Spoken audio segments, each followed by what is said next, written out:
Hello साथियों, मैं आप सब लोगों का अपने इस एजुकेशनल चैनल पे हार्दिक अभिनंदन करता हूं। फ्रेंड्स, आज के इस वीडियो का टॉपिक है बीपीएससी की तैयारी ज़ीरो लेवल से शुरू करने के लिए हमें कौन कौन सी किताबें पढ़नी चाहिए, क्या हमें एनसीईआरटी बुक पढ़ना चाहिए।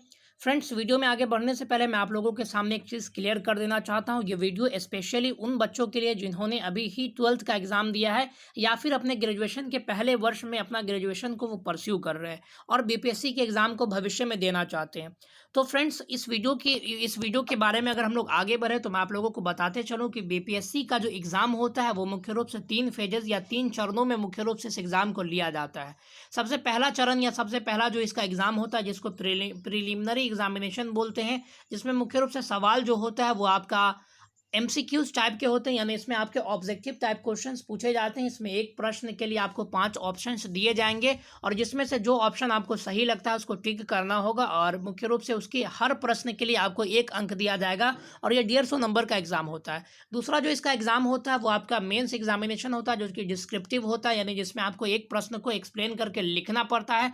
वहीं तीसरा जो एग्जाम होता है जिसको इंटरव्यू एग्जामिनेशन बोलते हैं, इसमें मुख्य रूप से आपसे ओरली सवाल पूछे जाएंगे। अब बात आती है कि जो बच्चे इस क्षेत्र में नई नए ही रुझान बना पाए हैं बीपीएससी की तरफ आने के लिए, तो उनका सबसे ज़्यादा ये सवाल होता है कि हम अपने बीपीएससी की तैयारी शुरू करने के लिए कौन कौन से किताबों का सहारा लें। तो आज के इस वीडियो में मैं उन्हीं बच्चों का डाउट क्लियर करने वाला हूँ। तो सबसे पहले बात कर ले बीपीएससी के कुछ बेसिक बुक लिस्ट के बारे में। तो उसमें आगे बढ़ने से पहले मैं आपको बता दूं कि बीपीएससी में मुख्य रूप से जो सवाल पूछे जाते हैं उसमें सबसे ज़्यादा जो सवाल आपके सामने रहते हैं वो हिस्ट्री के पोर्शन से सवाल रहते हैं, उसके बाद आपके साइंस के पोर्शन से सवाल रहते हैं, उसके बाद ज्योग्राफी के पोर्शन से सवाल रहते हैं, उसके बाद करंट अफेयर्स के पोर्शन से सवाल रहते हैं, उसके अलावा पॉलिटी है, इकोनॉमी है, या इसके अलावा जो भी सब्जेक्ट बच गए हैं उसमें काफ़ी कम मात्रा में 3 से 4-5 इसी के रेशियो में सवाल मुख्य रूप से देखने को मिलते हैं। तो बात यह आ जाती है कि हमारे लिए सबसे जो इम्पोर्टेंट जो बन जाता है वो हमारा हिस्ट्री बन जाता है, उसके बाद ज्योग्राफी बन जाता है, उसके बाद आप कह सकते हैं कि साइंस एंड टेक बन जाता है, उसके बाद बिहार स्पेशल का पोर्शन बन जाता है और करंट अफेयर्स बन जाता है।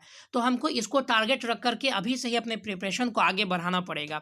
तो सबसे पहले मैं आप लोगों के सामने एक पुस्तक लेकर के आया हूं जिसके बारे में यहाँ पर मैंने लिखा है बिहार एक समग्र अध्ययन, जो कि जिसके रचयिता या जिसके लिखने वाले हैं महेश कुमार बर्नवाल जी।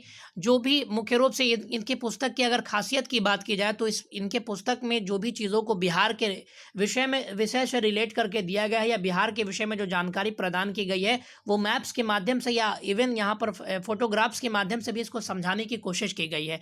तो ये बुक काफ़ी अच्छा है, इसको आप लोग नज़दीकी के मार्केट से आसानी से परचेस करके इसको पढ़ाई कर सकते हैं या इसको अपने सिलेबस में शामिल कर सकते हैं या इसको आप पढ़ सकते हैं। बात कर ले यहाँ पर मुख्य रूप से इस बुक के और अन्य विशेषताओं के बारे में, तो इसको आपको बिहार के ज्योग्राफी, बिहार के इकोनॉमी, बिहार के पॉलिटी या फिर आप कह सकते हैं कि बिहार का जो क्या हिस्ट्री रहा है उसको विस्तार पूर्वक अच्छे ढंग से समझाने की कोशिश की गई है और इसको समझाई गई है। साथ ही साथ बिहार में मुख्य रूप से जो भी विभिन्न प्रकार के जो महान अभिव्यक्ति इस दुनिया से गुजर चुके हैं जो कि बिहार से संबंध रखते हैं, उनके विषय में भी आपको विस्तार पूर्वक जानकारी दी गई है जिससे हमेशा बीपीएससी में सवाल पूछे जाते हैं। तो आप लोग सबसे पहले बिहार एक समग्र अध्ययन परचेज करके यहाँ से अपने पढ़ाई को आगे बढ़ा सकते हैं। दूसरा जो सबसे इंपॉर्टेंट क्वेश्चन या सबसे फेमस बुक आप कह सकते हैं कि बिहार में वो है लुसेंट्स का सामान्य ज्ञान। तो फ्रेंड्स, लुसेंट के सामान्य ज्ञान को पढ़ने से पहले एक चीज़ आप लोग समझ लें कि सिर्फ लुसेंट के सामान्य ज्ञान या सिर्फ महेश कुमार बर्नवाल जी को पढ़ लेने से आपका बिहार के किसी भी एग्जाम में सिलेक्शन संभव नहीं हो पाएगा। क्यों नहीं हो पाएगा? क्योंकि क्या होता है कि जनरली जब भी आपको देखिएगा कि अभी कंपटीशन के क्षेत्र में जैसे जैसे समय बीतता जा रहा है वैसे वैसे लोगों की, उम्मीदवारों की संख्या इसमें बढ़ती चली जा रही है और सीट्स कमते चले जा रहे हैं, तो कंपटीशन काफ़ी ज़्यादा टफ हो जाता है। तो आप सिर्फ सोचिएगा कि मैं लुसेंट पढ़ करके या बिहार एक समग्र अध्ययन पढ़ करके ही बीपीएससी जैसे बड़े एग्जाम को क्रैक कर लूँगा, तो फिर ये आपके लिए ठीक साबित नहीं होगा। ये मैंने अपने एक्सपीरियंस के मुताबिक आप लोगों को बताया है, हो सकता है मैं गलत भी हूँ। तो यहाँ पर देखिए कि आप क्या करना है कि लुसेंट के सामान्य ज्ञान से आप लोगों को लुसेंट का सामान्य ज्ञान परचेस कर लेना है और इसमें इसकी एक खासियत हमको ये नज़र आती है कि इसमें सभी सेक्शंस को सब्जेक्ट वाइज डिवाइड किया गया है, सभी सेक्शन को उसके सब्जेक्ट वाइज इसको डिवाइड किया गया है। जिस सेक्शन को आप पढ़ना चाहते हैं वहाँ से इसके सेक्शन को पढ़ सकते हैं। दूसरा यह है कि अगर आप जो चीज़ पहले से पढ़ चुके होते हैं उसको रिवाइज करने में लुसेंट का सामान्य ज्ञान आपको काफ़ी ज़्यादा मदद करता है। वन लाइनर सारी चीज़ों को आसानी से बता दिया गया है, वहाँ से आप क्या कर सकते हैं कि आसानी से इसको रिलेट करके कम समय में अपने पढ़े हुए चीज़ों को रिवाइज कर सकते हैं। अब बात यह आ जाती है कि तीसरा जो मैंने लिखा है PYQ या प्रीवियस ईयर क्वेश्चन, तो यहाँ पर PYQ यानी प्रीवियस ईयर क्वेश्चन का आपका क्या इसमें योगदान होगा। तो देखिए फ्रेंड्स, अभी फिलहाल प्रीवियस ईयर बिना कोई टॉपिक को पढ़े हुए अगर आप प्रीवियस ईयर क्वेश्चन को करिएगा तो निश्चित ही आपसे वो नहीं बनने वाला है। लेकिन मैं आपको रिकमेंड यहाँ पर कर रहा हूँ प्रीवियस ईयर क्वेश्चन पेपर देखने के लिए, समझने के लिए कि बीपीएससी जो है किस लेवल के क्वेश्चंस पूछती है और किस किस टॉपिक से मुख्य रूप से आपको सवाल देखने को मिलता है बीपीएससी के एग्जाम में। तो यहाँ पर इसको एनालाइज करने के लिए, इसका एग्जाम का एक पूरा थीम समझने के लिए आप प्रीवियस ईयर क्वेश्चन का सहारा ले सकते हैं, देखने के लिए कि किस टॉपिक से, किस सब्जेक्ट से या किस सेक्शन से ज़्यादातर बीपीएससी क्वेश्चन पूछते आ रहे हैं। तो उसको समझने में आपका जो है प्रीवियस ईयर क्वेश्चन जो है आपको काफ़ी मदद कर सकता है। तो इससे आप जो है अपने प्रिपरेशन में इसको अभी शामिल कर सकते हैं।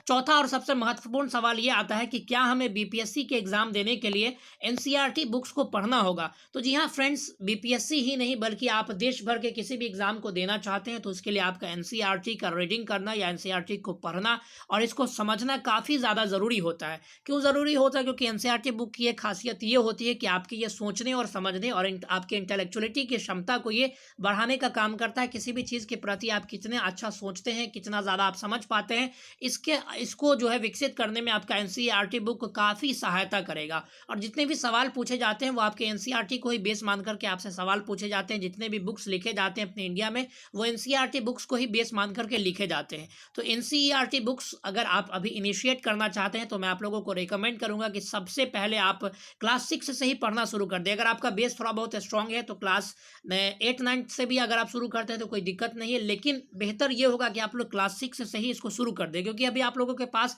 समय बहुत ज़्यादा है, क्योंकि अभी आपने जस्ट ही 12th पास किया है या ग्रेजुएशन में अभी एडमिशन ही लिया है।